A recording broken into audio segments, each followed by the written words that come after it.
Okay, good morning, everyone. Good afternoon, everyone. And my name is Joe Haslam. I'm a professor at Business School in Madrid, Spain. And my job is just to get everyone on and off the stage. So with that in mind, I want to introduce the two panels that we're going to have this morning. The second panel I'll talk to you later. But for the first panel, we're joined to keynote. And the name of the speaker is Eric Sim, who's an author, a speaker, an influencer at the International Life, and the former managing director at UBS Investment Bank. So if I could have a round of applause, please, for Eric. Thank you very much, Eric. Thank you, Joe.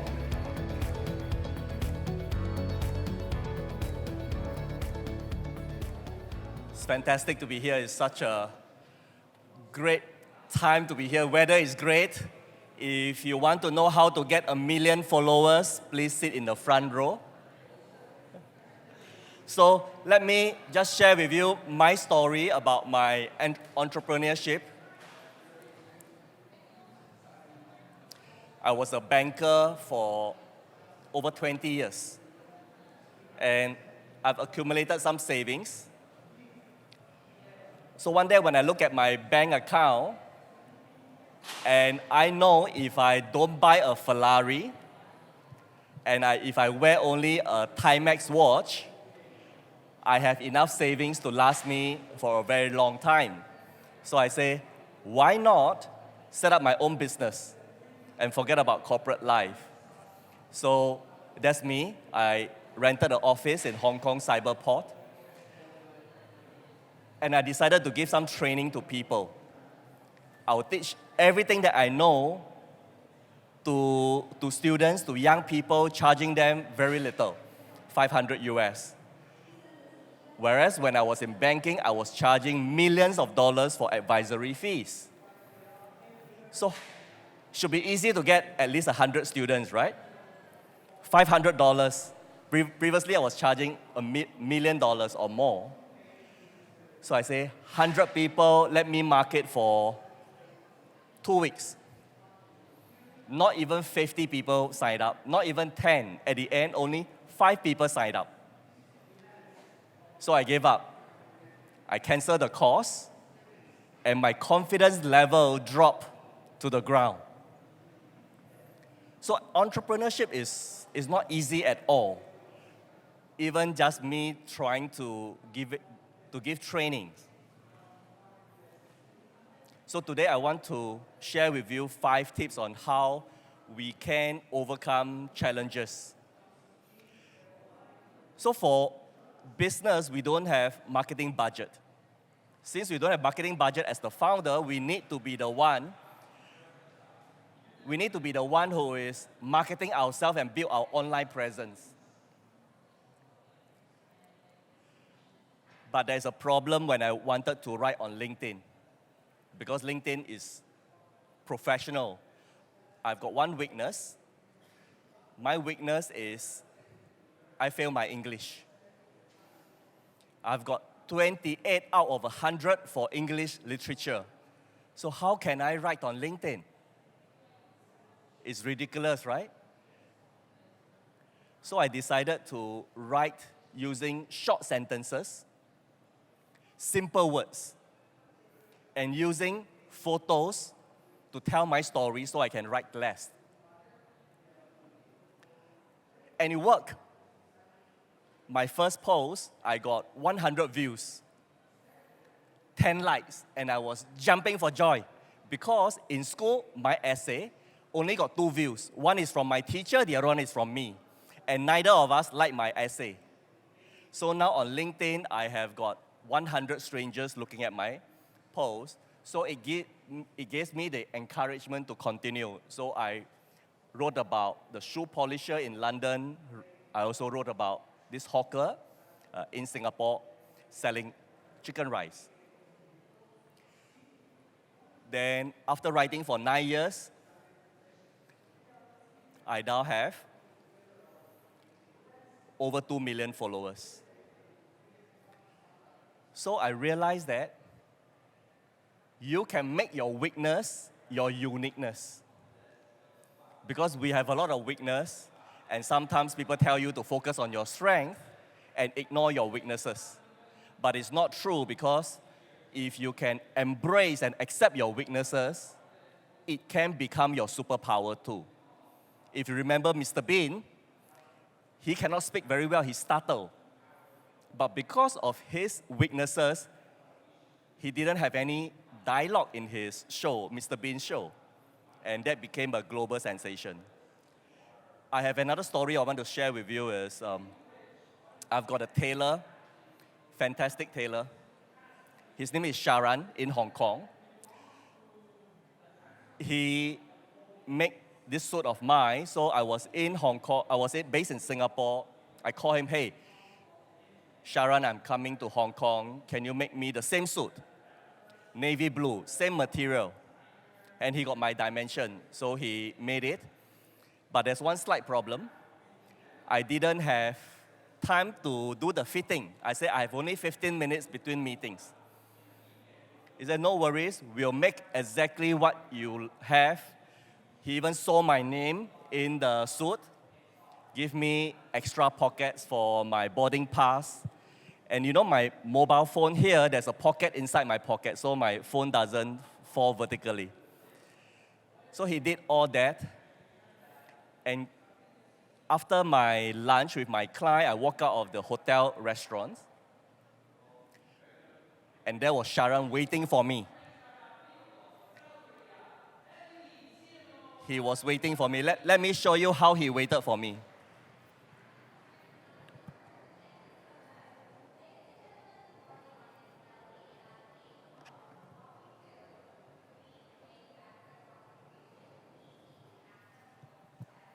Sharan was waiting for me outside the restaurant with my suit hanging there. And he was say, hey, Mr. Sim, I've got your suit made now. Would you like to try it? Guess where we try it? Guess where this is? The toilet of Shangri-La Hotel. 15 minutes, I tried. He made a little bit of adjustment. He brought it back. And in the evening, my suit is already hanging in my hotel room. Made. That's how good he is. And I keep going back to him. But he didn't make it in Hong Kong. Why? Why did he not make it in Hong Kong? Hong Kong is relatively cheap, but it's very competitive. He cannot speak Cantonese. If you work in Hong Kong, if you don't speak Cantonese as a tailor, you don't get enough business. So he decided to fly to New York and London to get orders from professionals. So he will book a small meeting room in a hotel and get professionals to come and make suit. And that worked.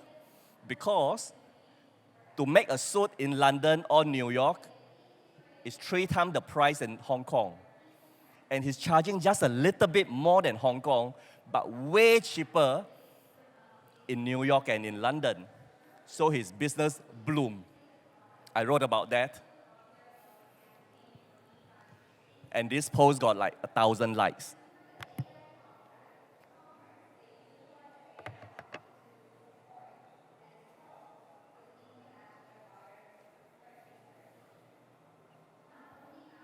So when we are doing entrepreneurship, you have tried and tried. Sometimes it just doesn't work. So don't go to where you need to fit in. Go to where you are celebrated. Now, the next point is challenges. We meet a lot of challenges in our life. And yesterday I went over to a restaurant next to this hotel, next to the hotel that I was staying in, Courtyard. I said, since I come to Korea, I need to try a local food. So I chose one typical restaurant to eat bibimbap.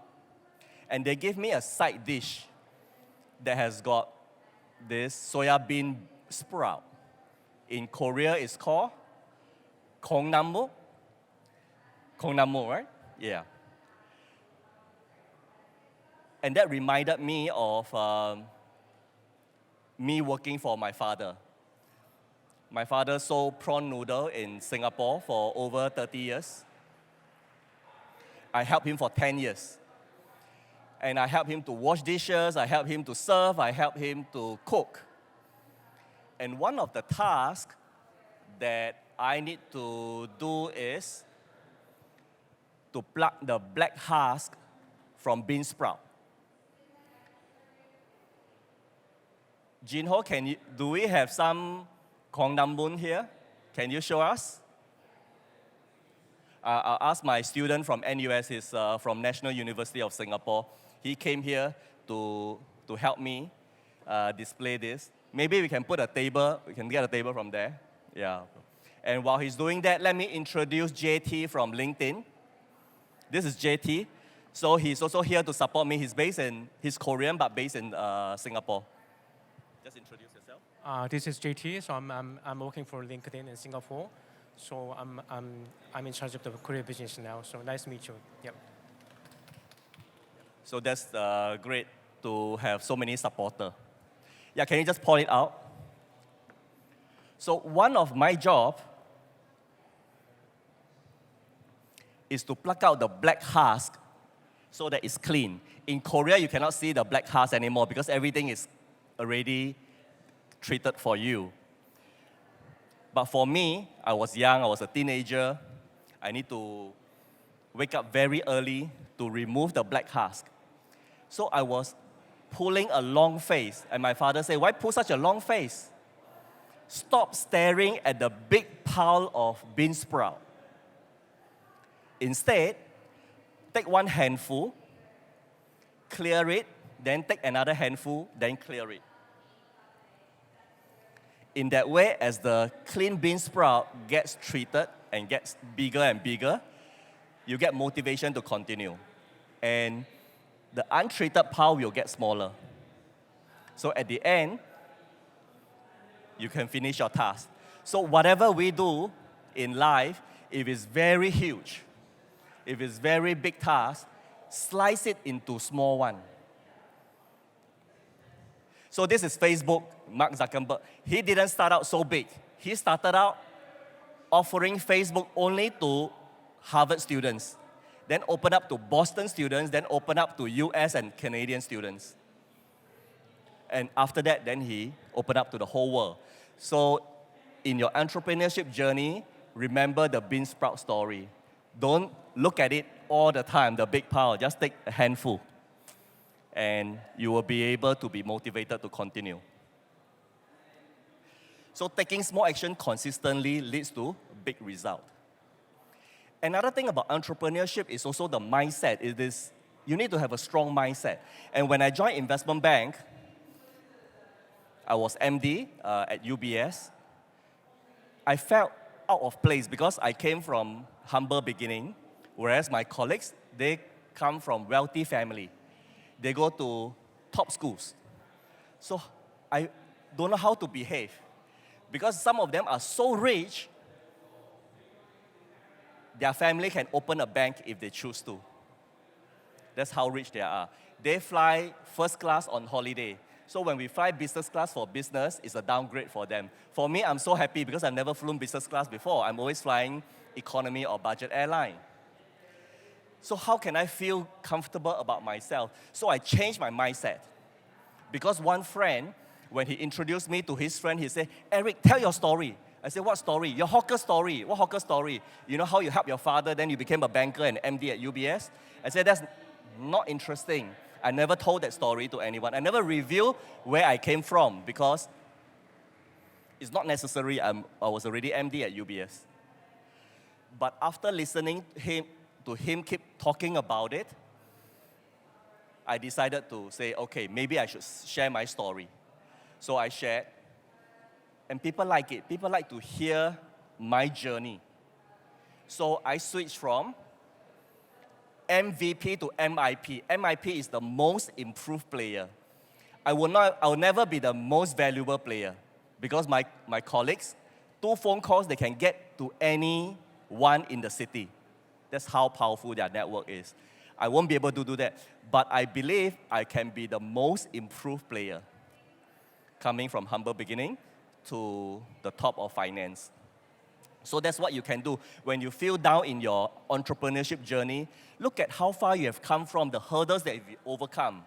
Because sometimes when you compare yourself with bigger startup, you feel lost, you feel pressurized. Don't.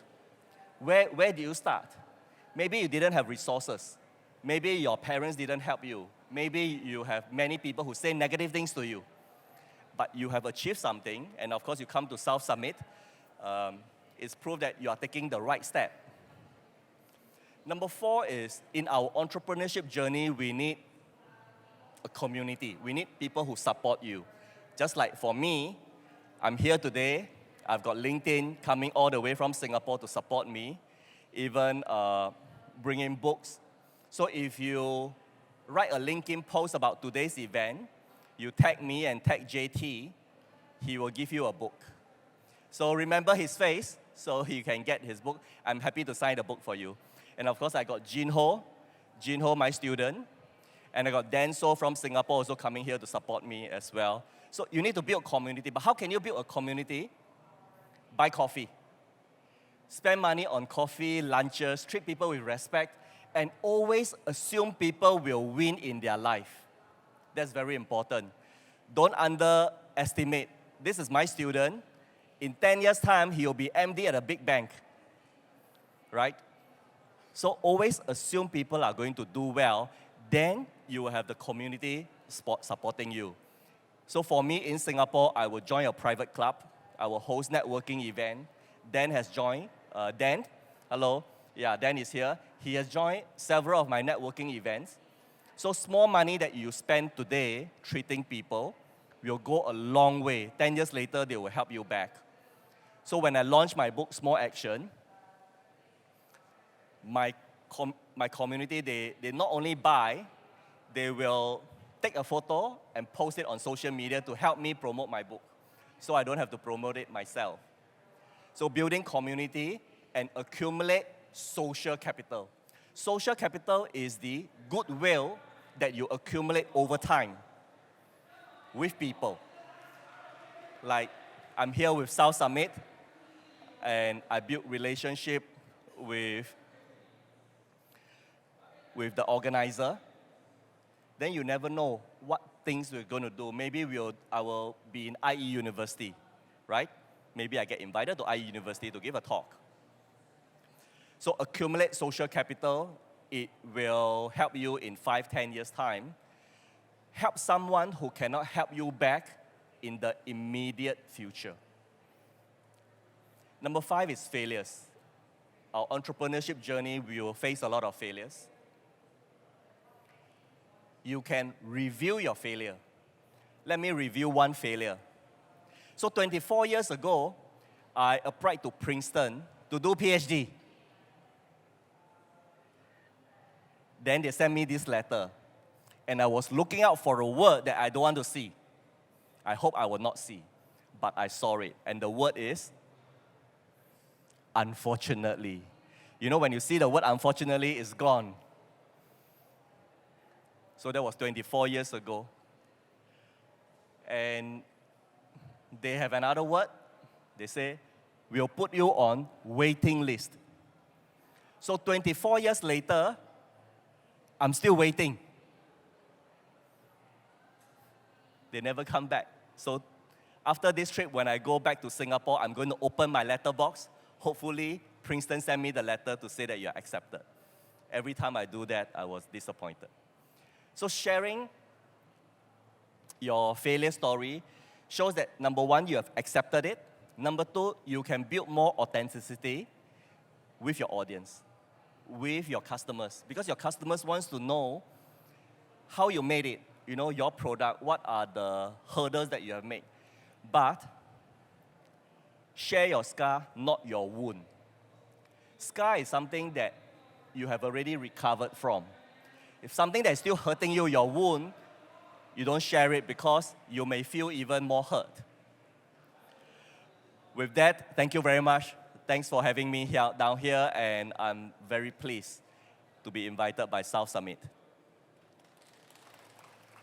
You can follow me on LinkedIn And of course, if you have any question, I'm happy to answer some question with you. Yeah, thank you. I'll be here.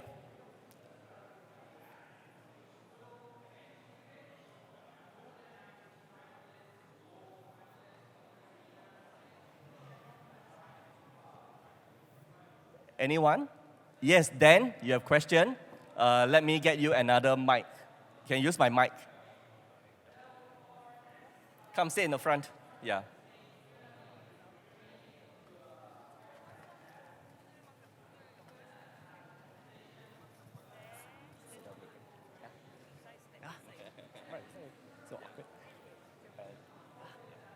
Thanks, Eric, for your insightful sharing. It's good to meet you again across the world, right? In Singapore, Hong Kong, and here in Korea again. So I guess my question for you, Eric, is any advice for us in terms of what you can do better when you started off your entrepreneurship journey?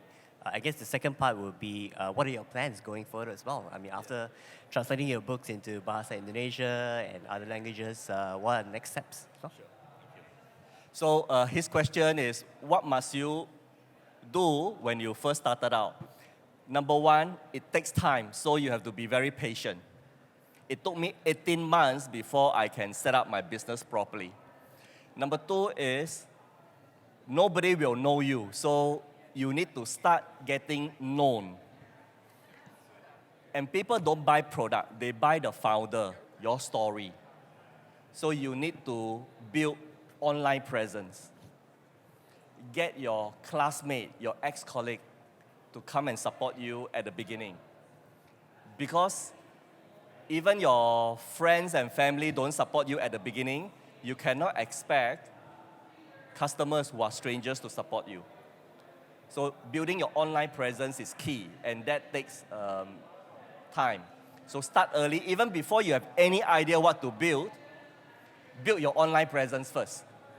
Tell your story, because as you tell your story, you begin to understand what resonates with you, who like you, then you may get better ideas. So for some of you who are still struggling the direction of your entrepreneurship journey, start telling your story.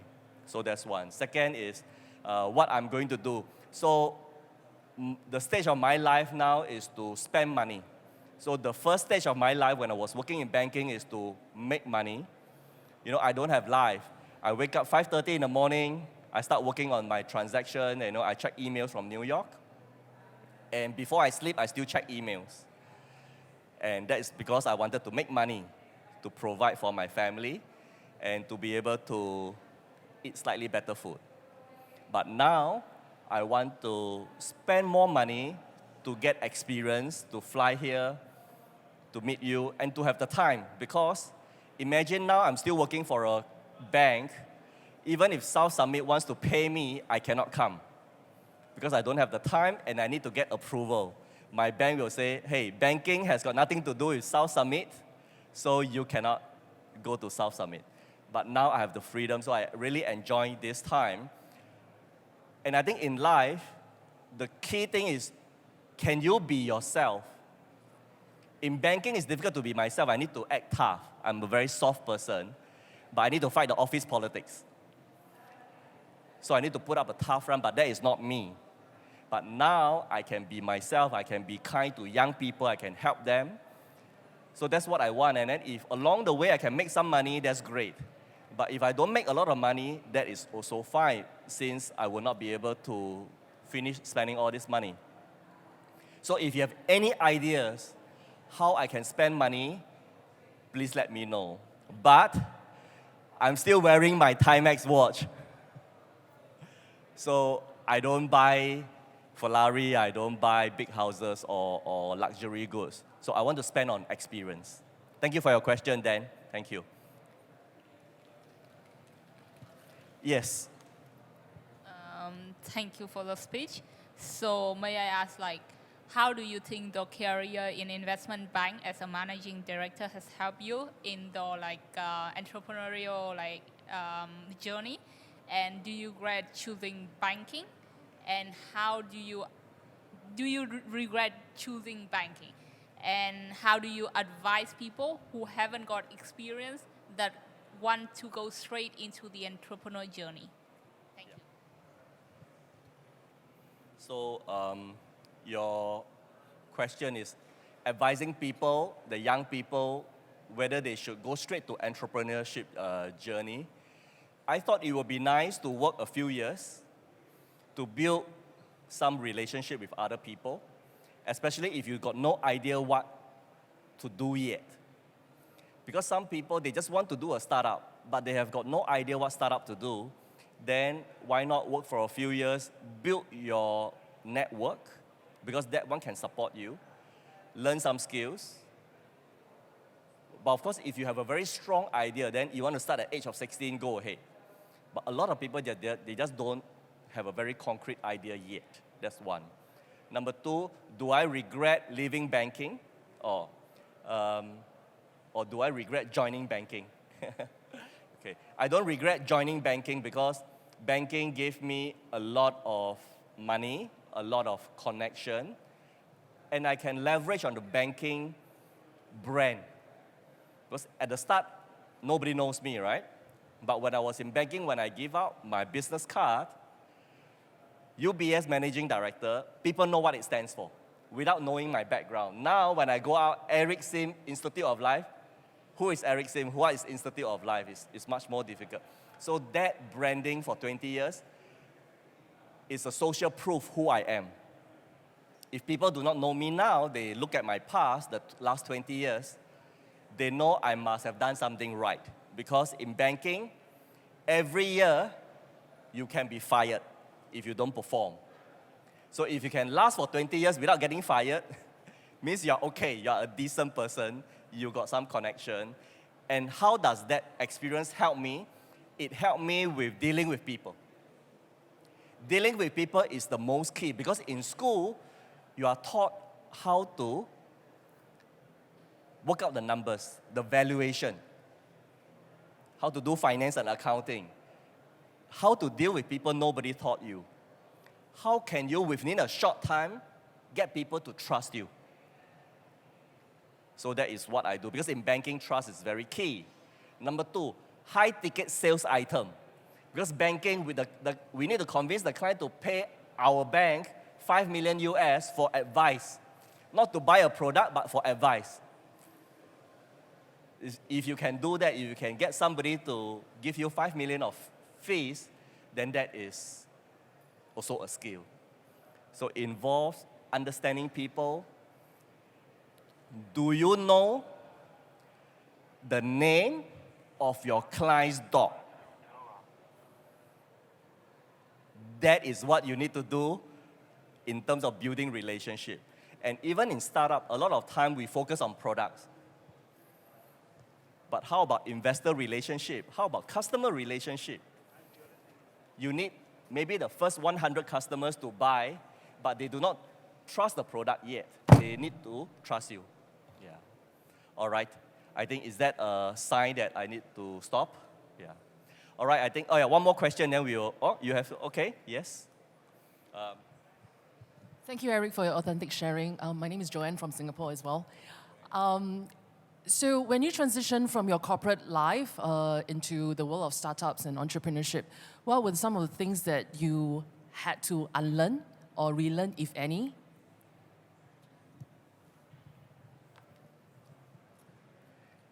I learned that my secretary in banking has been very helpful because I fly every week. My secretary or personal assistant not only booked the flight, she also checked in for me, and she will put the driver's detail in my calendar. So before I fly, there is a folder with the driver's phone number, hotel direction, map, all the meetings. And now on my own, I realized that that is a lot of work doing it on my own, you know, because just choosing which flight to fly. And of course, money is an issue, right? When you're on your own. Previously, business class, anytime, the most expensive business class. Hotel, I don't care. I just want to stay at Grand Hyatt because that's where I chalk my points. Even if it's expensive, $1,000 a night, just go for that hotel. But now, I need to compare the prices, so that's one thing to appreciate when people help you. Then, of course, is also previously, it's easy to talk to people and then for people to come to you when you have a brand, the UBS brand. So the first 18 months was difficult because the first 18 months I didn't have any brand. I cannot use UBS. I want to use my own brand, but it was so difficult. In fact, when I was in UBS the last few months, I want to test out whether I can take entrepreneurship.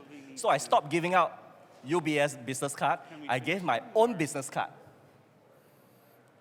So previously, when I gave out my UBS business card, then there will be 4 or 5 people around me and the conversation continue. When I decided to use my own business card, the orange one, the conversation ends after 2 minutes. And people go away. They will move on to the next person during a networking event. So it was a humbling experience. But I think it takes time to build. So if you are facing those type of experience where nobody knows you, know that it takes time. You need to build. Because UBS took 100 years to reach to where it is today.